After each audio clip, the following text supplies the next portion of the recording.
Welcome to our channel novels by Hassan Kanwal. میں ہوں آپ کی ہوسٹ ہبا۔ کیسی ہیں پیاری ریڈرز؟ امید کرتی ہوں خیریت سے ہوں گے۔ تو میں حاضر ہوئی ہوں ناول جگنو کی قسط نمبر 28 لے کر۔ تو آئیے بغیر کسی تاخیر کے شروع کرتے ہیں۔ قیصر، اس نے بہت نرمی سے آواز دی تھی، شاید دیکھنا چاہتی تھی اس کا چہرہ، اس کا ریئیکشن۔ اپنی ٹائی پہنتے ہوئے جب وہ مڑا تو وہ ایک لمحے کے لیے محو ہو گئی، کیونکہ اس ٹائی نے کل رات کی بے باک یادوں کو تازہ کر دیا تھا۔ وہ نہیں بھول سکتی تھی اس نے کیسے قیصر کی ٹائی پکڑ کر کھینچی تھی، کیسے اس کی مہک نے اسے حصار میں جکڑا تھا۔ اس کی گال جلنے لگی، سارا خون جیسے جسم کا گالوں میں آ گیا ہو۔ اور یہ پہلی بار تھا زندگی میں جب وہ بلش کر رہی تھی، اور نایاب کے لیے یہ ایک بہت نئی فیلنگز تھیں جو اس لمحے اس نے محسوس کی۔ پہلی بار لگا جیسے قیصر کی آنکھوں میں دیکھنا یا اس سے بات کرنا دنیا کا سب سے مشکل کام ہے۔ کچھ کہنا ہے؟ وہ خاصا سنجیدگی سے دیکھتے ہوئے پوچھ رہا تھا۔ نہیں، قیصر کے سامنے وہ نہیں بول سکی، کیسے، کیوں، لیکن بس نہیں بول سکی، کچھ بھی نہیں بول سکی۔ فقط ایک لفظ نکلا، وہ بھی لڑکھڑا کر۔ یہ کیا ہو رہا تھا آج اس کے ساتھ؟ ٹائی سے نظر ہٹانے کے لیے اس نے اب نگاہ تھوڑی اوپر اٹھائی تو وہ اب گردن کی جانب گئی۔ زندگی میں پہلی بار اس نے کسی مرد کی گردن کو چوما تھا۔ اسے اپنے کانوں سے اچانک دھواں نکلتا محسوس ہوا۔ وہ سمجھ گئی تھی وہ قیصر کو نہیں دیکھ سکتی اب، اس لیے فوراً ہی نگاہ ہٹا لی اس پر سے۔ ٹھیک ہے تو فوراً گھر جاؤ، سنجیدگی سے کہتا وہ واپس مڑ گیا تھا، اور اب نایاب نے دیکھا کہ وہ کوٹ اٹھا رہا ہے۔ کچھ دیر بعد نایاب نہا کر نکلی۔ وہ کمرے میں ہی موجود تھا، لیکن اس کے باوجود ایک بار بھی نگاہ اٹھا کر اس کی جانب نہیں دیکھا۔ وہ اپنے سیل میں کوئی کام کرنے میں مصروف نظر آ رہا تھا۔ بال ڈرائی کر لو پہلے۔ نایاب بس جلد سے جلد وہاں سے نکل جانا چاہتی تھی، اسی لیے گیلے بالوں کا ہی جوڑا بنا کر وہ باہر کی جانب بڑھنے لگی۔ ابھی وہ 2-3 قدم بھی نہیں چلی تھی کہ قیصر کی آواز نے اس کے قدموں کو جکڑا۔ بظاہر تو ایسا بالکل نہیں لگ رہا تھا کہ وہ دیکھ بھی رہا ہے کہ وہ کیا کر رہی ہے، مگر وہ دیکھ رہا تھا۔ گھر جا کے کر لوں گی اپنے ڈرائر سے۔ مڑ کر دیکھنے کی زحمت نہ کی اس نے، کیونکہ آج ہمت ہی نہیں ہو رہی تھی۔ ایک عجیب سا احساس تھا جو اسے جکڑے ہوئے تھا۔ تب تک تو سردی لگ جائے گی، بیٹھو میں کر دیتا ہوں۔ اتنا کہتا وہ اپنا سیل سامنے ٹیبل پر رکھ کر اس کی جانب آنے کے لیے اٹھا تو اس چمکتی آنکھوں والی گڑیا کو اس کے ہر قدم پر پہلی بار اپنا دل دھڑکتا ہوا محسوس ہوا۔ مڑے گی تو پتھر کی بن جائے گی، کچھ ایسی حالت میں کھڑی تھی وہ لڑکی۔ قیصر نے اس کا بازو پکڑ کر اپنی جانب موڑا تو بھی اس نے نگاہ نہ اٹھائی۔ گول چہرہ، سفید رنگت، جھکی پلکیں، سرخ ہونٹ۔ کل وہ پوری رات ان پر اپنی محبت لٹاتا رہا، مگر اس کے باوجود وہ لڑکی اپنے اور اس کے درمیان ایک دیوار حائل کیے ہوئی تھی، جو بتانے کے لیے کافی تھی کہ ابھی بہت دور ہیں ہم۔ چلو بیٹھو۔ وہ اسے بیڈ تک کھینچ لایا تھا۔ نایاب خاموشی سے بیٹھ گئی۔ وہ قریب آیا۔ اس نے نایاب کے بال اپنے ہاتھوں سے جوڑے سے آزاد کیے، پھر بال ڈرائی کرنے لگا۔ نایاب نے ایک لفظ نہ کہا، حتیٰ کہ کوشش تک نہ کی کہ کوئی اعتراض نہیں، کوئی احتجاج نہیں۔ نگاہیں بھی فرش پر گڑائے ہوئی تھی، جیسے کچھ ڈھونڈ رہی ہو۔ قیصر کے قریب آتے ہی وہ رات والی خوشبو نے اس کے ناک کو پھر سے ہٹ کیا۔ وہ کافی لائٹ پرفیوم یوز کرتا تھا، لیکن کبھی نایاب نے نوٹس نہ کیا اس بات کو۔ لیکن آج اسے محسوس ہو رہا تھا۔ وہ جب تک بال ڈرائی کرتا رہا وہ تب تک اپنے ہونٹ چباتی رہی۔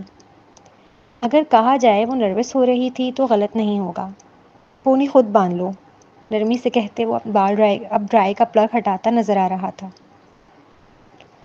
نایاب نے بھی پھر ایک لمحے کی دیر نہ لگائی، فوراً ہی بالوں کی پونی بنانے لگی۔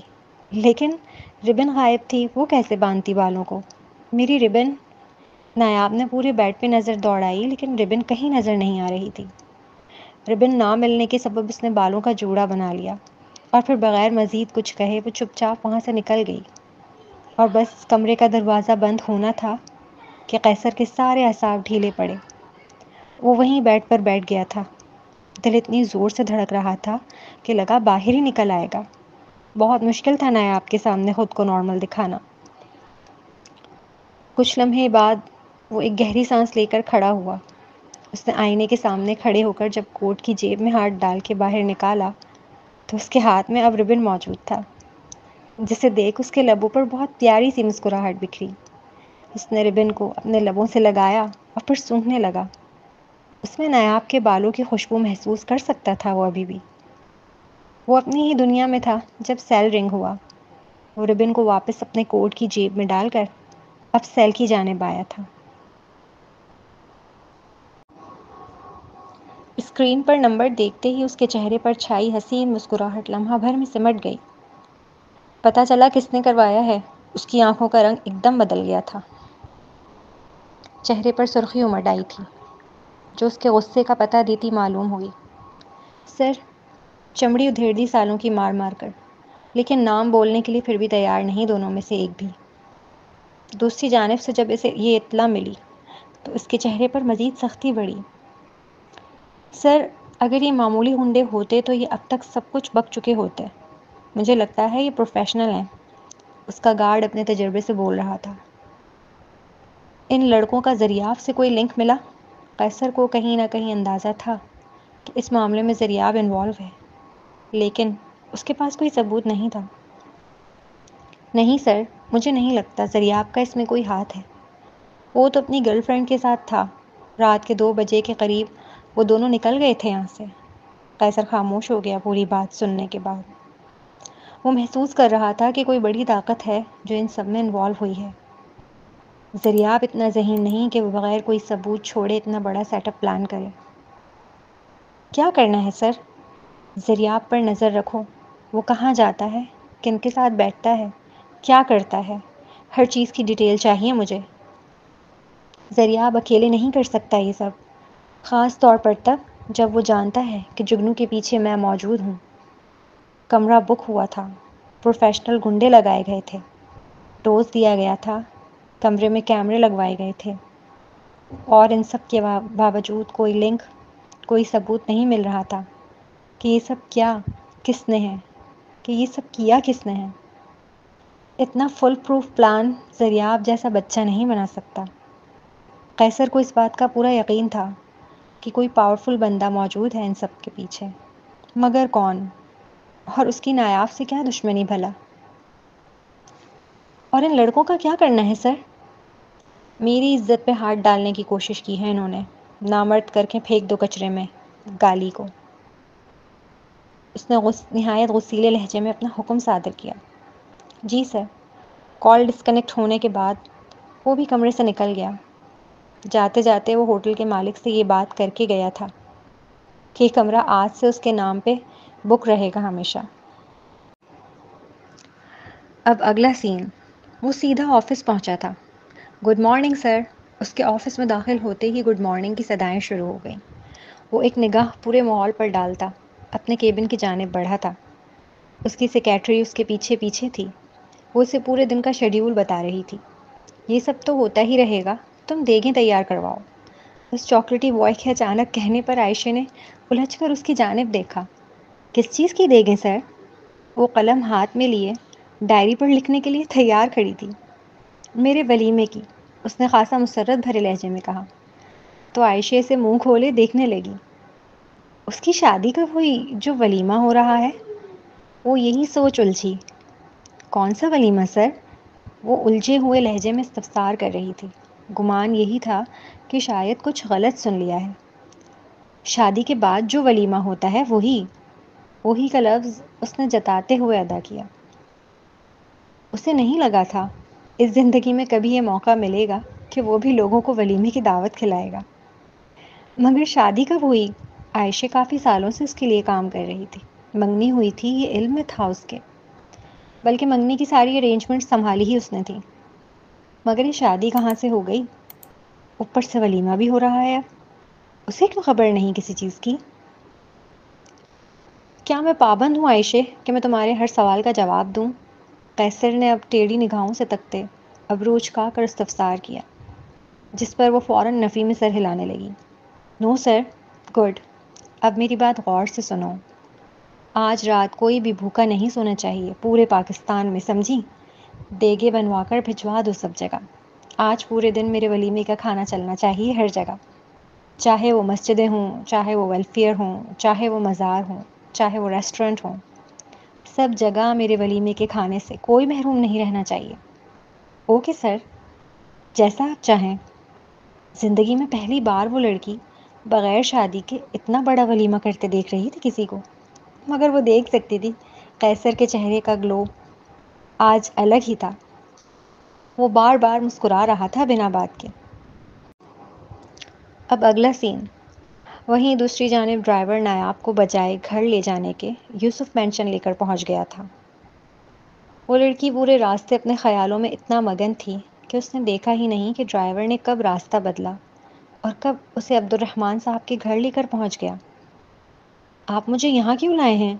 نایاب نے جیسے ہی گاڑی کو مینشن کے مین دروازے سے داخل ہوتے دیکھا، فوراً ہی حیران و پریشان ہو کر پوچھنے لگی۔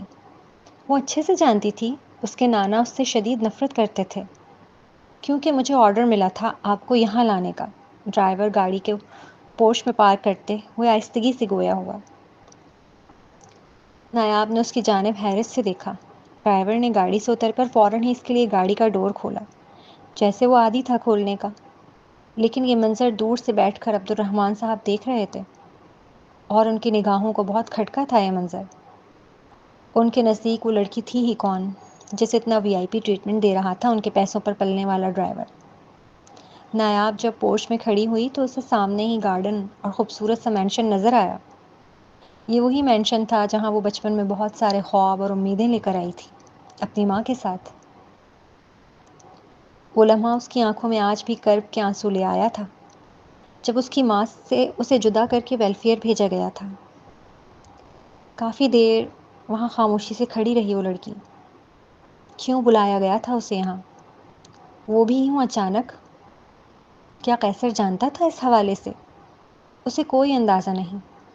چلے میم، آپ کا انتظار ہو رہا ہے، التمش نے آ کر نرمی سے کہا۔ نایاب اسے نہیں جانتی تھی، لیکن وہ نایاب کو بہت اچھے سے جانتا تھا۔ وہ جب گارڈن سے گزرنے لگی تو اچانک ہی وہ لمحہ یاد آ گیا جب قیصر سے اس کی پہلی ملاقات ہوئی تھی۔ اسے آج بھی یاد تھا کہ اسے قیصر سے زیادہ اس کے جاگرز اچھے لگے تھے۔ کچھ چیزیں آئیڈیلائز ہوتی ہیں کہ جب ہم بڑے ہو جائیں گے نا، ہم بھی یہی کریں گے۔ نایاب کے لیے ایسی ہی ایک آئیڈیلائز چیز قیصر کے جاگرز تھے۔ قیصر نے تو کبھی شاید دھیان بھی نہ دیا ہو، لیکن نایاب آج بھی اسی برانڈ کے جاگرز پہنا کرتی تھی جو قیصر نے پہنے تھے پہلی بار اس کے سامنے جب وہ کالج جا رہا تھا۔ نایاب نے تعریف کی تھی اس کے جاگرز کی، لیکن قیصر نے اس لمحے کوئی خاص توجہ نہ دی تھی، نہ ہی اس کا شکریہ ادا کیا، جس کے سبب نایاب کے چھوٹے سے ذہن نے اس بات کو قبول کیا کہ وہ اس کی تعریف کو پسند نہیں کرتا۔ اسی لیے نایاب نے پھر کبھی اس کی کسی چیز کی تعریف نہیں کی۔ آؤ بیٹھو لڑکی۔ وہ مینشن کے اندر لاؤنج میں پہنچی تو سامنے ہی اسے عبد الرحمن صاحب صوفے پر بیٹھے نظر آئے۔ اپنے نانا کو اکثر وہ نیوز وغیرہ میں دیکھتی رہتی تھی، لیکن حقیقی روبرو وہ کافی سالوں بعد ہوئی تھی۔ بہت محبت کرتی تھی وہ اپنے نانا سے آج بھی، چونکہ یہ محبت اس کے دل میں اس کی ماں نے ڈالی تھی، اور جب آپ کی ماں کسی کے لیے آپ کے دل میں محبت ڈال دے تو یقین کریں وہ زندگی بھر نہیں نکلتی۔ وہ چمکتی آنکھوں والی گڑیا آنکھوں میں نمی لیے ان کے سامنے جا کر بیٹھ گئی تھی۔ چائے پیو گی یا کافی؟ ان کا لہجہ سخت تھا، یہ سوال کرتے وقت جیسے احسان کر رہے ہوں پوچھ کر بھی۔ چائے، اس نے پر اعتمادی سے جواب دیا۔ ان کے نروٹھے سے لہجے کو، ان کی آنکھوں میں موجود حقارت کو اس لڑکی نے خود پر حاوی نہیں ہونے دیا تھا۔ چائے بنوا دو ایک۔ جب کبھی مہمان آتا ہے تو آپ ہمیشہ اس کے ساتھ کھاتے پیتے ہیں، یہ مہمان کو عزت دینا ہوتا ہے، لیکن جب وہ نایاب کو یہ عزت بھی نہیں دینا چاہتے تھے کہ اس کے ساتھ بیٹھ کر چائے کا ایک کپ ہی پی لیں۔ یقیناً اس لڑکی نے محسوس کی تھی یہ بے عزتی۔ کبھی کبھار لوگ آپ کو انڈائریکٹ طور پر ذلیل کرتے ہیں، وہ بھی یہی کر رہے تھے، لیکن نایاب نے پھر بھی برا نہ منایا، بس زخمی سا مسکرا دی تھی۔ اب اگلا سین، وہ آج جلدی گھر لوٹ آیا تھا۔ کام میں دل کہاں لگ رہا تھا اس کا؟ 2 دن بعد اسے کانسرٹس کے لیے نکلنا تھا۔ اسی لیے یہ 2 دن وہ نایاب کے ساتھ گزار لینا چاہتا تھا۔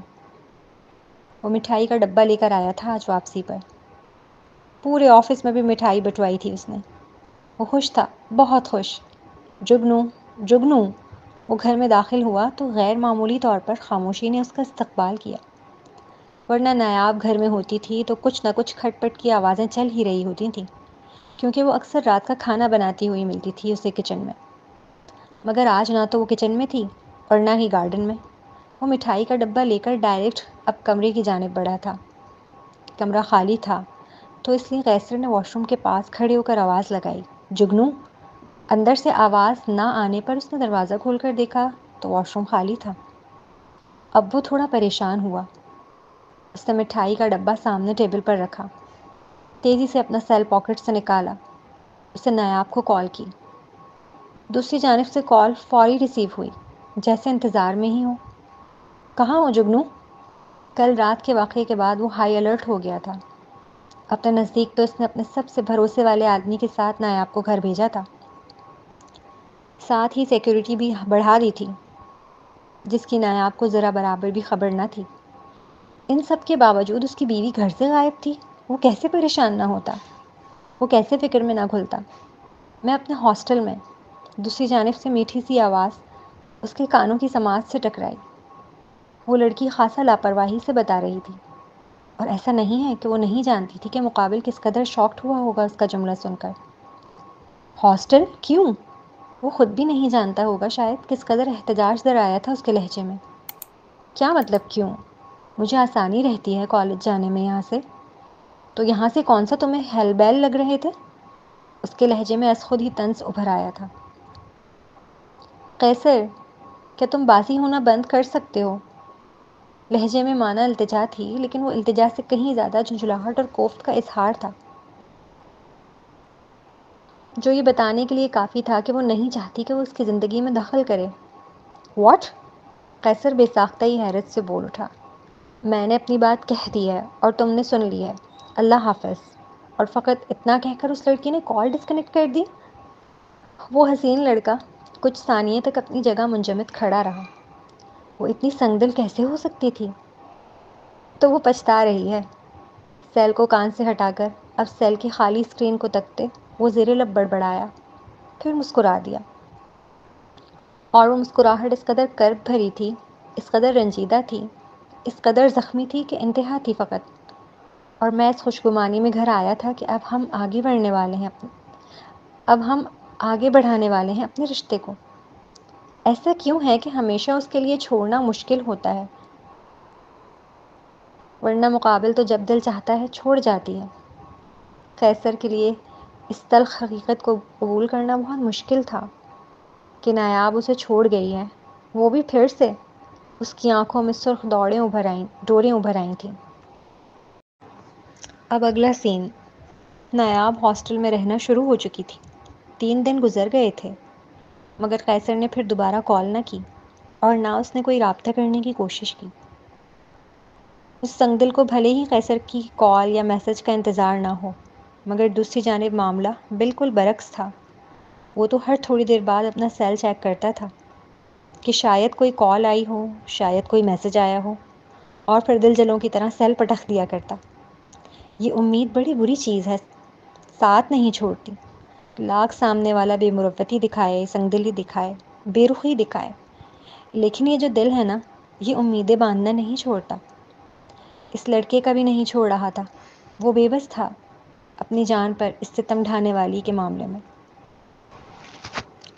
اب اگلا سین۔ رات کے 2 بجے کا وقت تھا۔ اس کی گاڑی فل سپیڈ میں ملٹن روڈ پر دوڑ رہی تھی۔ اچانک اس کی نگاہ بیکیو مرر میں گئی۔ اسے نظر آیا کچھ گاڑیاں اس کا پیچھا کر رہی ہیں۔ اس نے سپیڈ مزید بڑھا دی۔ کافی دور تک وہ گاڑیاں اس کا پیچھا کرتی رہیں۔ قیصر کو خطرے کا الارم محسوس ہوا، مگر ایک مقام پر آنے کے بعد وہ گاڑیاں از خود ہی اس کے پیچھے سے ہٹ گئیں۔ اس حسین نوجوان کو یہ بات بڑی عجیب لگی۔ وہ لوگ کون تھے اور کیوں اس کا پیچھا کر رہے تھے؟ اب اگلا سین۔ نایاب، وہ عبد الکریم تھا جس کی آواز دینے پر نایاب کلاس میں جاتے جاتے رکی۔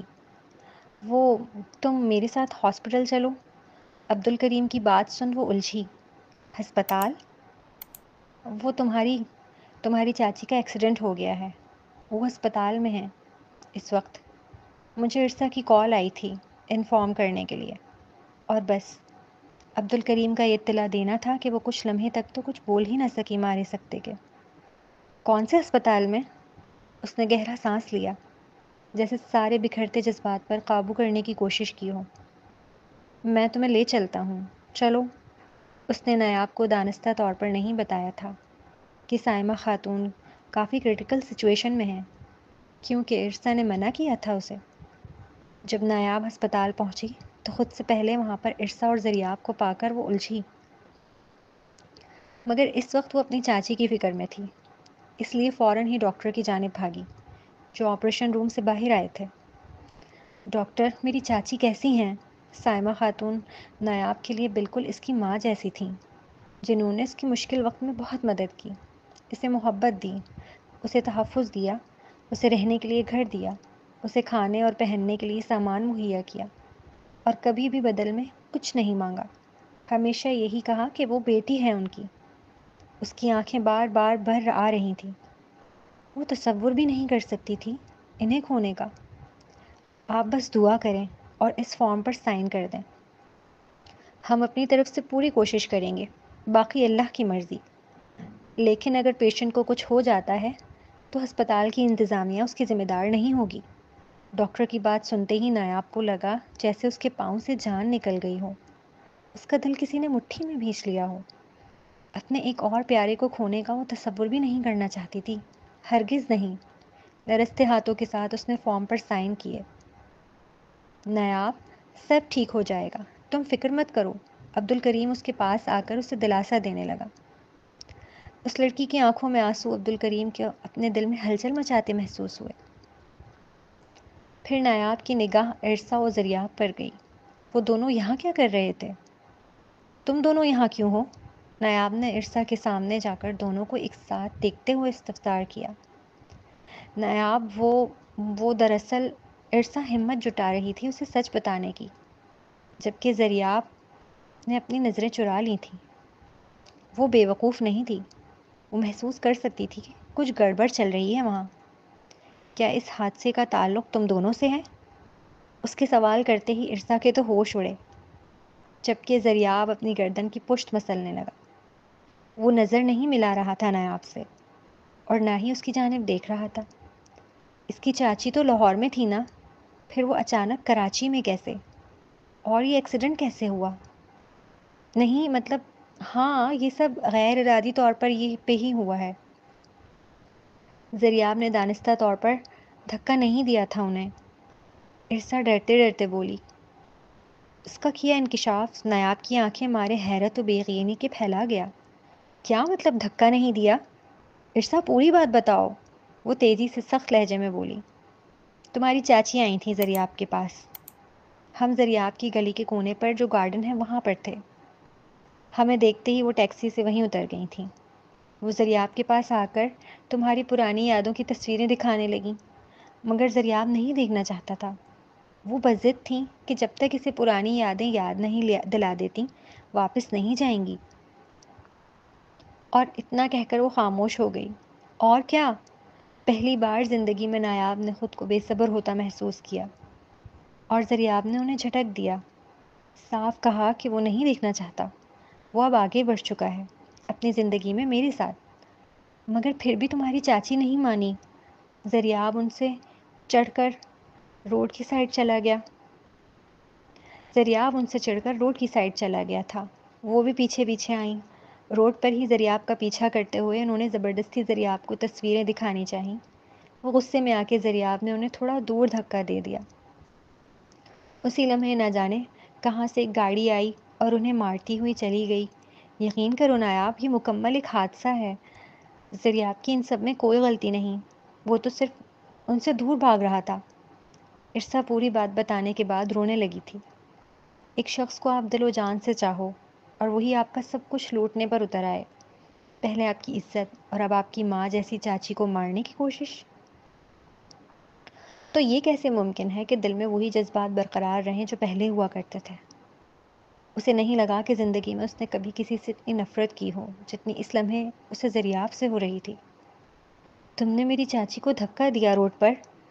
یہ سائمہ خاتون کی صرف بےلوث محبت ہی تو تھی نایاب سے، کہ وہ لاہور سے کراچی صرف زریاب سے بات کرنے آئی تھیں، اسے یاد دلانے آئی تھیں کہ وہ نایاب سے کتنی محبت کرتا تھا۔ غلطی زریاب کی نہیں ہے، اس بیچارے کو تو کسی نے اس کی محبت یاد دلانے کی کوشش ہی نہیں کی تھی، نہ اس کی ماں نے، نہ اس کے ماموں نے، نہ اور کسی اس کے قریبی رشتہ دار یا دوست نے۔ اب تو حالت یہ ہو چکی تھی کہ اگر کوئی یاد دلانے کی کوشش بھی کرے نا تو وہ چڑ جاتا تھا، اس کا سر درد سے پھٹنے لگتا تھا۔ وہ لاہور میں تھی، انہیں تو کوئی خبر نہیں تھی نایاب کے ساتھ ہوئے حادثے کی۔ وہ تو ابھی تک یہی سمجھ رہی تھیں کہ نایاب آکسفورڈ یونیورسٹی میں پڑھ رہی ہے۔ ان کی آخری بار جب بات ہوئی تھی تو نایاب کی کال حفصہ نے اٹینڈ کی تھی اور کہا تھا کہ وہ سو چکی ہے اور کافی بزی ہوتی ہے، اس لیے وہ بار بار کال نہ کیا کریں۔ اب پڑھائی بہت ٹف ہو گئی ہے ان کی، اسے وقت نہیں ملتا بات کرنے کا۔ انہیں حفصہ کے جملے اور اس کا نروٹھا سا لہجہ بہت ناگوار گزرا تھا۔ انہوں نے پھر نایاب کو میسیجز کیے، لیکن نایاب کے رپلائی بھی یہی آئے کہ وہ ٹھیک ہے اور وہ پڑھائی میں بہت بزی ہے آج کل، اس لیے بات کرنا مشکل ہے۔ وہ نہیں چاہتی تھیں کہ اس کی پڑھائی میں ڈسٹرب کریں، اس لیے انہوں نے پھر کال کرنا بند کر دی، صرف میسیجز پہ ہی حال چال پوچھ لیا کرتی تھیں۔ اور جب بھی وہ میسیج کرتی تھیں نایاب کا ایک ہی رپلائی آتا تھا کہ وہ ٹھیک ہے اور پڑھائی میں مصروف ہے آج کل۔ وہ اسی خوشگمانی میں تھیں کہ نایاب پڑھائی میں مصروف ہے کہ ایک رات انہیں اننون نمبر سے کال آئی جس نے انہیں بتایا کہ نایاب اس وقت بالکل بھی ٹھیک نہیں ہے۔ اس کا اور زریاب کا کار ایکسیڈنٹ ہوا تھا، جس کے بعد زریاب کی یادداشت چلی گئی۔ نایاب بہت کوشش کرتی ہے اسے اپنی پرانی محبت بھری یادیں باور کرانے کی، لیکن اسے یاد نہیں آتا۔ نایاب اب بہت اکیلی ہو گئی ہے اور ہاسٹل میں رہنے پر مجبور ہے۔ سائمہ خاتون کو جب اس پورے معاملے کا علم ہوا تو وہ فوراً ہی چلی آئیں۔ وہ زریاب کے گھر ہی آئی تھیں، لیکن گلی کے کونے پر زریاب انہیں گارڈن میں نظر آیا تو وہ ٹیکسی کو روک کر وہیں اتر گئیں اس سے بات کرنے کے لیے۔ زریاب اکثر ان کے گھر آیا کرتا تھا۔ اس کی نایاب سے محبت مثالی تھی۔ تانیہ کو بہت اچھا لگتا تھا ان کا کپل، اسی لیے وہ ان کو ایک ساتھ کام کرنے، ہنسی مذاق کرنے، فلم دیکھنے، آؤٹنگ پر جانے کی تصویریں بنایا کرتی تھی۔ ان کی سیل میں تھیں۔ سائمہ خاتون کو یقین تھا کہ جب وہ زریاب کو یہ تصویریں دکھائیں گی تو اسے سب یاد آ جائے گا۔ زریاب کو تو یاد ہی نہیں تھا، ورنہ وہ خود بھی سائمہ خاتون کو اپنی ماں کی طرح ٹریٹ کیا کرتا تھا۔ بہت محبت کرتا تھا ان سے اور ان کی بیٹی تانیہ سے، کیونکہ وہ نایاب کے بہت قریبی تھے۔ غلطی انہی کی تھی، فالتو میں پیچھے پڑ گئی تھی میرے۔ زریاب کے لہجے میں ابھی بھی دور دور تک کوئی گلٹ محسوس نہیں کیا تھا نایاب نے۔ کوئی اتنا بے حس کیسے ہو سکتا ہے؟ وہ ماں جیسی تھیں ہمارے لیے زریاب، تم یہ کیسے کر سکتے ہو ان کے ساتھ؟ یادداشت گئی ہے یا انسانیت بھی کھو بیٹھے ہو؟ نایاب کے صبر کی انتہا ہوئی تھی اب۔ اس سے رہا نہ گیا اور ایک زوردار تماچا زریاب کے چہرے پر رسید کر دیا۔ وہ آگ بگولا ہو کر چیخ رہی تھی سب کے سامنے اس لڑکے پر۔ نایاب! زریاب کو وہ تماچا چہرے سے زیادہ اپنی عزت پر لگتا محسوس ہوا۔ وہ غرایا، ساتھ ہی اپنے ارد گرد دیکھا، لوگ اسے ہی دیکھ رہے تھے۔ ارسا نے مارے شاکڈ کے اپنے منہ پر ہاتھ رکھ لیا تھا۔ اسے اندازہ نہیں تھا کہ نایاب غصے میں تھپڑ تک مار دے گی زریاب کے۔ کیا نایاب؟ ہاں، تم انسان کہلانے کے لائق نہیں ہو زریاب، سنا تم نے؟ نہیں ہو تم انسان کہلانے کے لائق۔ پہلے اس کی عزت سے کھیلا اور اب اس کی ماں جیسی چاچی سے۔ پچھلی بار معاف کر دیا تھا اس نے، لیکن اس بار ہرگز نہیں۔ اس کے نزدیک زریاب نے اپنی بے حسی کی ہر حد پار کر دی تھی، ایک بوڑھی خاتون کو دھکا دے کر روڈ پر۔ نایاب فالتو کا تماشا مت کرو، تمہاری چاچی کو سمجھایا تھا میں نے کہ ہٹ جائیں، مجھے نہیں یاد کچھ بھی، اور مجھے تکلیف ہو رہی ہے ان کی بار بار بات کرنے سے، لیکن وہ سمجھ ہی نہیں رہی تھیں۔ میں نے انہیں آپ جان کے دھکا نہیں دیا روڈ پر، یہ صرف حادثاتی طور پر ہوا ہے۔ زریاب کا مزاج یادداشت جانے کے بعد بہت بدل گیا تھا۔ وہ بہت چڑچڑا سا ہو گیا تھا۔ کوئی اسے پرانی باتیں یاد دلانے کی کوشش بھی کرتا تو اس کے سر میں درد ہونے لگتا بہت شدت سے، جس کی سبب وہ مزید چڑچڑا ہو جاتا اور تکلیف میں آ جاتا۔ اپنے نزدیک اس نے سائمہ خاتون کو دانستہ طور پر دھکا نہیں دیا تھا، وہ اس لمحے بہت تکلیف میں تھا اور انجانے میں اس سے دھکا لگ گیا، اور اسے کب خبر تھی کہ انجانک اسی لمحے گاڑی آ جائے گی۔ پھر گاڑی والا بھی اتنا اندھا نکلے گا کہ ایک خاتون کو اڑاتا ہوا چلا جائے گا، مگر گاڑی روکنے کی زحمت نہیں کرے گا، نہ ہی پیچھے مڑ کر دیکھنے کی۔ میں پولیس بلاؤں گی، اس بار معاف نہیں کروں گی میں تمہیں۔ میں تمہارے خلاف کیس کروں گی زریاب کہ تم نے میری چاچی کو مارنے کی کوشش کی ہے۔ تم نے دانستہ طور پر انہیں چلتے ہوئے روڈ پر دھکا دیا۔ وہ گلٹی تھا، مگر نایاب کے چیخنے کے سبب اسے چڑچڑاہٹ ہونے لگی، شدید چڑچڑاہٹ۔ نایاب، ہم آہستہ بھی تو بات کر سکتے ہیں نا، چیخنا ضروری نہیں ہے سب کے سامنے تمہارا مجھ پر۔ وہ خاصا نروٹھے اور کوفت بھرے لہجے میں گویا ہوا تھا۔ نایاب کو یقین نہیں آیا یہ وہی شخص ہے جس سے کبھی اس نے اتنی محبت کی تھی، جو اس کی آنکھوں میں ایک آنسو نہیں دیکھ پاتا تھا، جو صرف اس کے چہرے پر ایک مسکان لانے کے لیے اوٹ پٹانگ حرکتیں کیا کرتا تھا، اور آج وہی اسے زندگی کا سب سے بڑی اذیت دے رہا تھا۔ تمہیں کون سا کوئی گلٹ ہے جو میرے چیخنے سے تکلیف ہوگی تمہیں؟ اور میں کوئی پاگل نہیں ہوں جو چیخ رہی ہوں یہاں کھڑے ہو کر۔ تم نے تکلیف دی ہے مجھے، میری ماں جیسی چاچی کو ہسپتال پہنچایا ہے تم نے۔ وہ زندگی اور موت کی بازی لڑ رہی ہیں زریاب، تمہیں کوئی اندازہ بھی ہے اس وقت میں کتنی تکلیف میں ہوں؟ تمہیں کوئی اندازہ نہیں ہے، تمہیں کوئی اندازہ نہیں۔ یہ کہتے ہوئے نایاب اس کے سینے پر مکے برسانے لگی۔ زریاب نے تیزی سے اس کے دونوں ہاتھ پکڑ لیے۔ اپنی حد میں رہو نایاب، مقابل کے دونوں نازک ہاتھوں کو جو اسی کی قید میں تھے پیچھے کی جانب پوری فورس کے ساتھ دھکیل کر غرا کر گویا ہوا۔ نایاب پیچھے کی جانب گرتی ڈس بیلنس ہونے کے سبب اس سے قبل ہی کسی نے اس کی کمر کے گرد پیچھے سے ہاتھ حائل کیا۔ اس لڑکی نے اپنی پشت کو کسی کے سینے سے لگتا محسوس کیا تھا۔ زریاب، وہ شیر کی طرح ڈھاڑا، اس کی سیاہ آنکھیں سرخ انگارے برسا رہی تھیں مقابل پر۔ نایاب نے اس لمحے ہلکی سی گردن موڑ کر پیچھے کی جانب دیکھا۔ وہ کسی سائبان کی طرح اس کے ساتھ کھڑا تھا۔ نایاب نہیں جانتی کہ ہمیشہ وہ اس جگہ کیسے پہنچ جاتا تھا جہاں اس کی ضرورت ہوتی تھی اسے، لیکن اتنا ضرور جانتی ہے وہ کبھی ڈس اپوائنٹ نہیں ہونے دیتا۔ ڈاکٹر، ابھی قیصر کچھ کرتا، اس سے قبل ہی آپریشن روم کا دروازہ کھلا اور ڈاکٹر باہر نکلے، جنہیں دیکھتے ہی نایاب تیزی سے ان کی جانب لپکی۔ جاری ہے۔ پلیز تھوڑی سی زحمت کر لیں اچھے ریویوز دینے کی، تاکہ محنت وصول ہوتی محسوس ہو۔ امید ہے آج کی قسط آپ لوگوں کو پسند آئی ہوگی۔ اگر اچھی لگی ہو قسط آج کی تو اس کو ضرور شیئر کیجیے اور لائک کیجیے، اور ہاں، چینل کو اب سبسکرائب نہیں کیا تو اب تک تو سبسکرائب کر لیں تاکہ آنے والی تمام اقساط آپ کو آسانی سے مل سکیں۔